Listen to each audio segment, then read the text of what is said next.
আসসালামু আলাইকুম।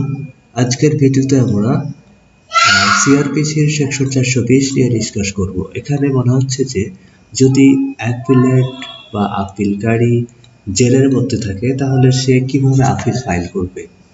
এরকম অবস্থায় আপিলকারী পিটিশন অফ আপিল এবং অন্যান্য যে প্রয়োজনীয় ডকুমেন্ট যেমন copy of judgement or order এই কপিগুলো এই ডকুমেন্টগুলো অফিসার ইনচার্জ অফ দ্য জেলের যে ভারপ্রাপ্ত অফিসার থাকবে তার কাছে প্রেজেন্ট করবে।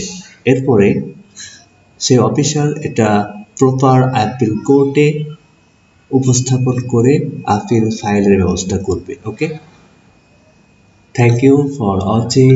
Please don't forget to subscribe. Thank you.